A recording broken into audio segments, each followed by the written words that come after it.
Hi everybody, it's Jewelchic Daily Happiness number 56 tonight. I'm just going to read you just something that I found in this little happiness book, and then I'm going to expand on it. I don't really even need to read it because, anyway, I'm going to.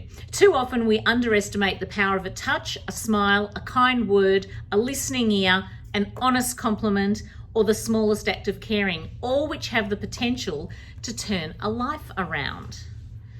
Come on. You look good tonight. Thank you, Paul. Come on. So Paul watched a video today. He sent me this video. Who was it? Simon Sinek. And I think it's a video that's been going around for a while, actually. Well, yeah, but he's the famous guy on the millennials. Talked about the millennials in the job interview and millennials. Oh, okay. So this video was all about oxytocin and releasing oxytocin into your brain, which is a feel-good hormone. And the more oxytocin released into the brain, the kinder and more generous you get. And so he told a little parable. Go on, do you want to tell it? Yes, he just said that he was walking down Fifth Avenue or somewhere in New York, and the guy in front of him had a backpack and his documents or papers fell out.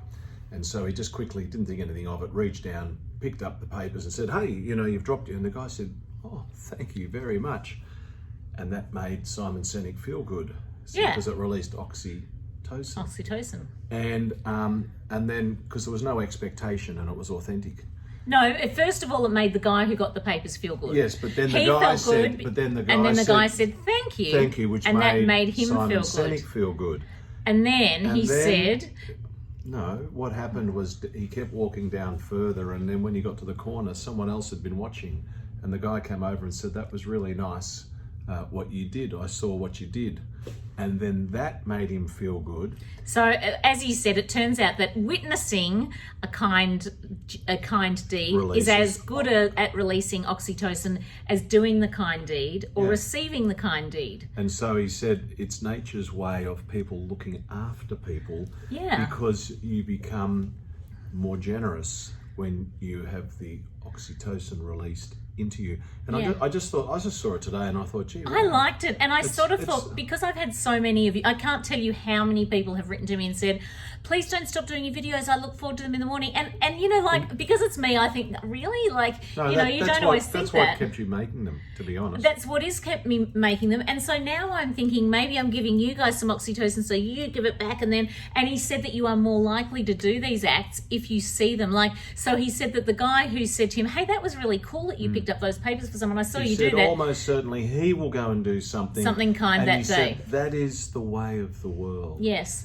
And it's almost like multi-validating people. Correct. And in here, like, just to go back to what I was saying, it said you don't know the power of a touch, a smile, listening, a compliment. Like, all these things are free.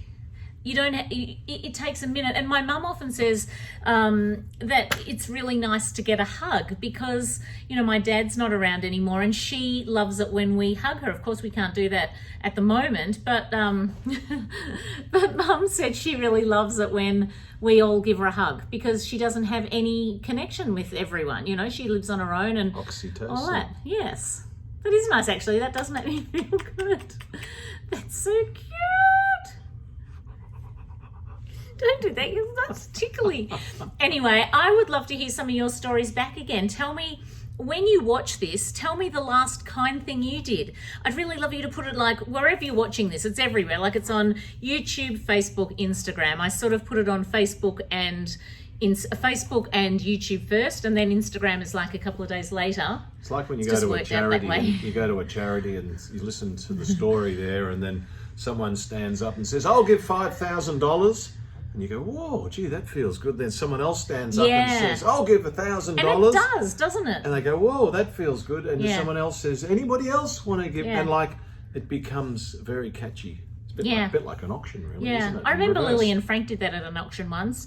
We were at a Royal Children's Hospital thing, and she said, "Come on, everybody," and we watched the movie, and she said, "Who wants to come up?" And they were allowed to stand up on the stage and announce that they were donating $1,000 or something. Whatever. And all the business people came across because they got to say stuff. It made them feel good. Da, da, da. You know, it was really good. Anyway, I would love you to write a comment underneath and just tell me your last act of kindness. It could be that you saw someone on the street and you smiled at them. I like Megan's one. There's a there's a bit of a runaway girl that is on the street. And what's her name? Kendra. Kendra. She's a homeless girl who's around us. Megan buys her things like coffee or food or... I've become quite fond of Kendra. I've seen her for a few years. Megan sees her on the street, and I don't think many people talk to her, and Megan goes, "Hi, Kendra." And she sort of looks at Megan like, "Oh, you're talking to me." And Megan says, "How does she have her coffee?" Well, she just has a cappuccino, but she actually said to me, I said to her the other day, I said, "Oh, can I get you something today?" And she goes, "Oh, can you get me some cigarettes?" And I said, "You would have to be kidding." I said, "I am not buying you cigarettes because I just can't. I cannot give you cigarettes, but I will happily buy you some food." You would have bought her a roast chicken. Yeah, anything. So I got her out of her that she really likes those candy cream donuts or something. So I went and bought her a packet of those, and she loved it. And she said, and she asked me if I wanted one. I can't eat donuts, but I would have had one if I could have had one, but because I'm gluten-free celiac, I couldn't do it. But I was sort of talking to her, and she told me that she has been homeless longer than she hasn't been. Wow. And I asked her how old she was. She said she was kind of in her 40s. She wouldn't tell me exactly, but it was sad. And I really do, I like her, and I can see that she was a beautiful girl. I mean, you can still see that. Obviously she's like dirty and her teeth have worn out and all that stuff that happens. But isn't that sad? So I do like to do something good for her. And it does make me feel good because I know that she's getting that connection. Anyway, tell me your thing and I'll see you tomorrow. Goodbye. Bye, everybody.